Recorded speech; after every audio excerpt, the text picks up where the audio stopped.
Ce programme vous est offert par Illico Cash.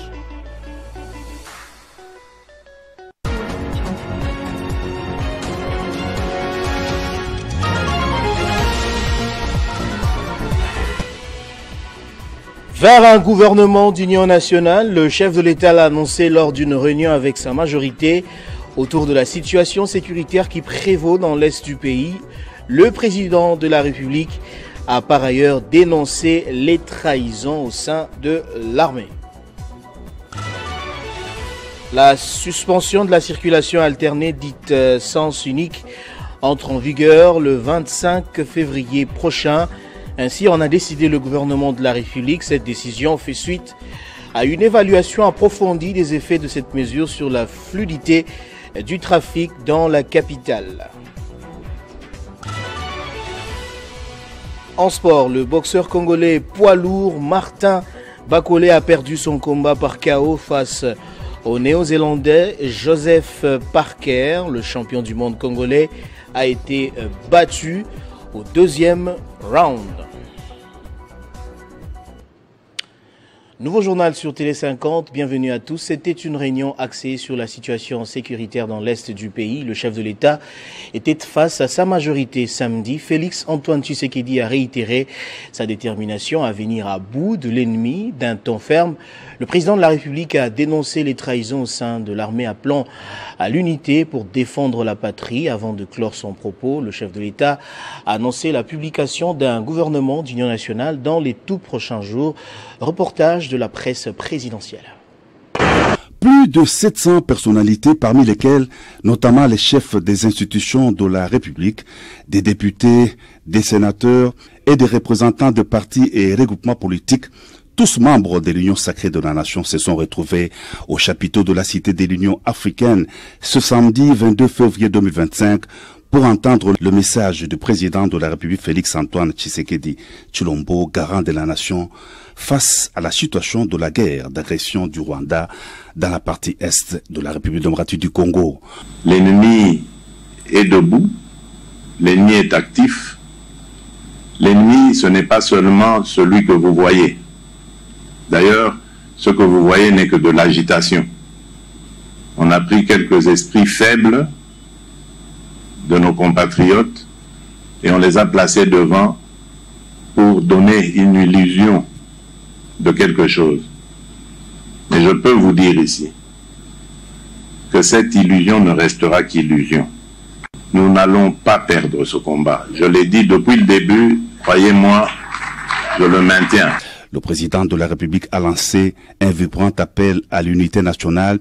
Nous appartenons tous à notre pays, la République démocratique du Congo, a dit le chef de l'État. Et de poursuivre, la RDC mène le combat sur plusieurs fronts diplomatiques, militaires et politiques. Sur le plan militaire, le chef de l'État, commandant suprême des FARDC et de la police, a rendu hommage aux forces armées loyalistes.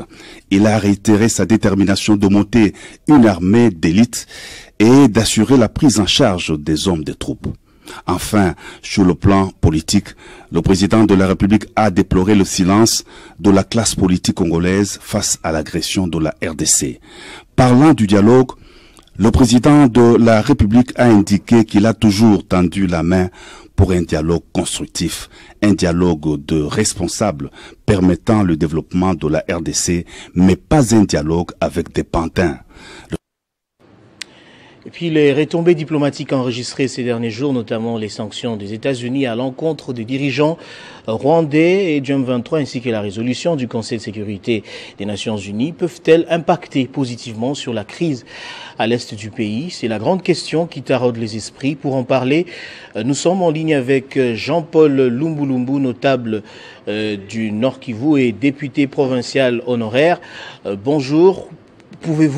Pensez-vous que Kinshasa devrait compter sur son approche diplomatique pour espérer avoir des résultats probants face à la crise qui prévaut à l'est du pays?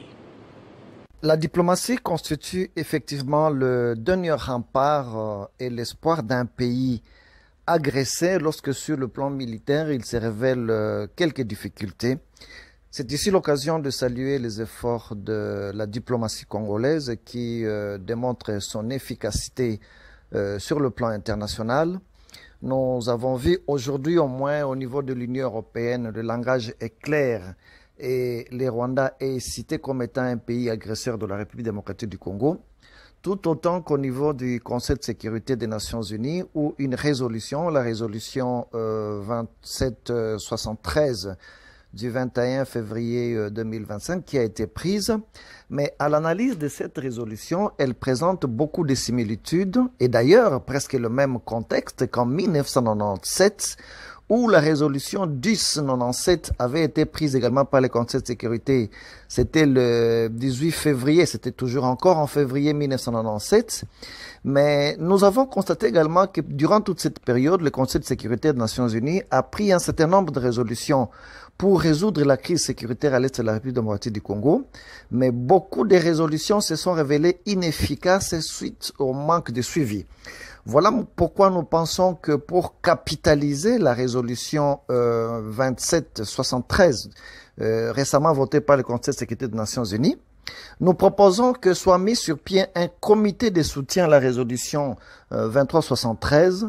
Et ces comités de soutien devra être installés non seulement sur le plan interne, mais également sur le plan externe. Sur le plan externe, par exemple, c'est l'ensemble de tous les pays membres, tous les pays amis, allais-je dire, de toutes les organisations non gouvernementales, les organismes qui partagent la peine de la population congolaise et qui sont prêts à soutenir l'effectivité de la résolution 2373, mais au niveau interne, déjà à partir de Kinshasa, nous proposons et nous initions déjà un comité de soutien à cette résolution, et ce comité de soutien aura un certain nombre de rôles, notamment la mobilisation de la population pour l'appropriation citoyenne, l'appropriation populaire de la résolution 2373. Et cela devra contribuer, n'est-ce pas, à mobiliser la population davantage contre l'agression de notre pays par le Rwanda, et également un moyen d'expression de la solidarité de la nation envers la population de l'Est qui continue à être la victime de l'agression par le Rwanda. Merci beaucoup, Monsieur Jean-Paul Oumoulumbu. Je rappelle que vous êtes notable du Nord Kivu et député provincial honoraire. Guerre dans l'Est de la RDC. Les chefs coutumiers des 26 provinces de la République démocratique du Congo ainsi que les responsables des tribus se sont réunis à travers la structure le Congrès du Peuple pour la Paix. Ils ont lancé ce samedi la campagne de l'Initiative pour la Paix, la refondation et la reconstruction nationale, une activité qui a pour but d'écouter les différents représentants du peuple afin d'apporter leurs propositions auprès du chef de l'État.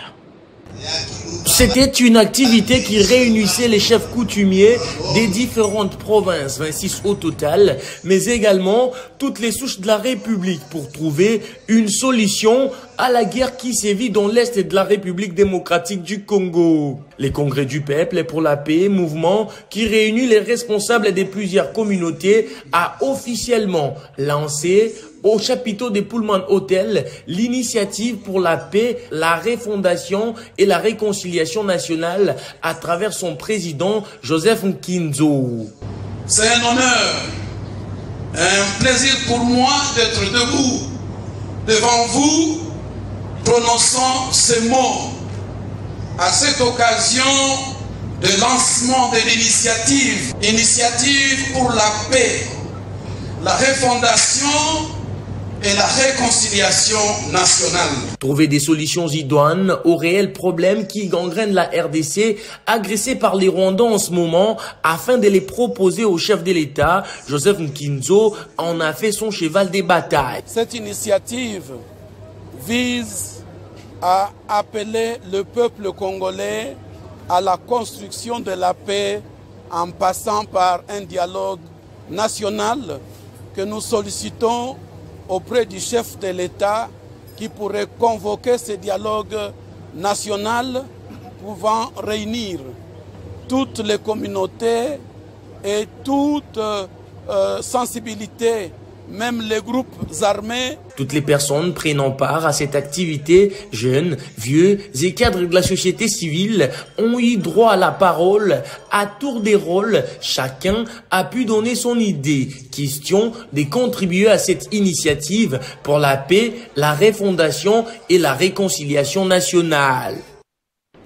Et puis en bref, je l'ai annoncé au sommaire, dès le mardi 25 février, la circulation alternée dite sens unique aux heures creuses sur certaines artères de la ville-province de Kinshasa sera suspendue pour laisser la place à la circulation routière habituelle. C'est ce qui découle d'une séance de travail ayant réuni le vice-premier ministre, ministre de l'Intérieur, Sécurité, Décentralisation, Affaires coutumières, Jacquemain Chabani, le vice-premier ministre, ministre des Transports, Jean-Pierre Bemba, le gouverneur de la ville de Kinshasa, ainsi que les représentants de la police et des services techniques du ministère des Transports. Ensemble, ils ont, au cours de ces échanges, fait l'évaluation de la mesure des circulations alternées qui avait pour but de résoudre l'épineuse question d'embouteillage dans la ville de Kinshasa. Cette décision fait suite à une évaluation approfondie des effets de cette mesure. Et puis en sport, le boxeur congolais poids lourd Martin Bakolé a perdu son combat par KO face au néo-zélandais Joseph Parker. Le champion du monde congolais a été battu au deuxième round. On va suivre un extrait de ce qu'a été cette confrontation.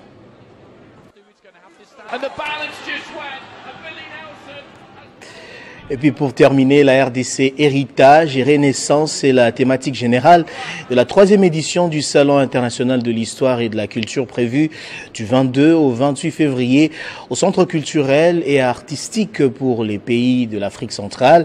Cet événement majeur vise à promouvoir et à valoriser l'histoire et la culture congolaise en mettant l'accent sur la diversité des expériences artistiques.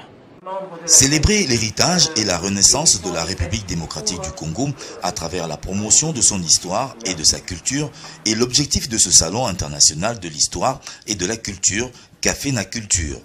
L'événement va réunir des historiens, des artistes contemporains, des musiciens, des autorités du secteur culturel, des entrepreneurs, des politiques, l'art culinaire, des architectes, des écrivains, des acteurs du secteur du numérique et des stylistes du pays et du continent noir.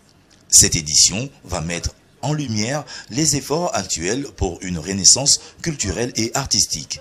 Au nombre des activités programmées, le note un village Culture Yamboka dédié à la promotion de la culture locale, des artistes et des traditions congolaises. L'Isolo Yamboka, espace réservé aux décideurs, entrepreneurs et opérateurs culturels pour favoriser les échanges, coopération et collaboration. Expo Yamboka, ouverte aux expositions d'œuvres d'art et une tribune d'expériences artistiques et enfin un forum de discussion, des conférences, des ateliers et des panels sur diverses thématiques du Salon international de l'histoire et de la culture. Parmi elles, l'histoire de la RDC, de la colonisation à l'indépendance, l'évolution de l'art contemporain en RDC, tendances et influences, sécurité sociale en RDC, entre héritage solidaire et renaissance inclusive, l'histoire de la musique congolaise et son influence sur la scène mondiale, les politiques culturelles pour la préservation du patrimoine congolais seront abordées par des intervenants majeurs de divers secteurs.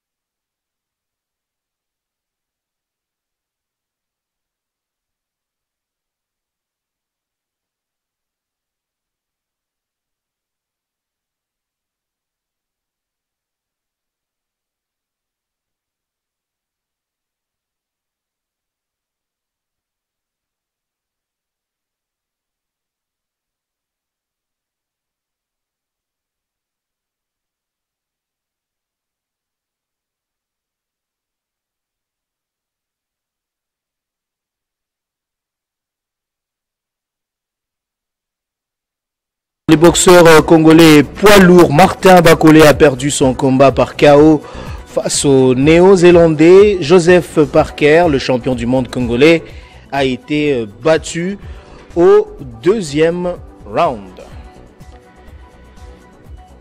Voilà qui boucle complètement ce journal, madame, messieurs. Je vous remercie de l'avoir suivi.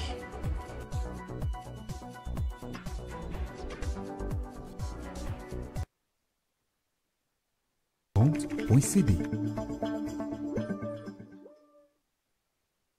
Ce programme vous a été offert par Illico Cash.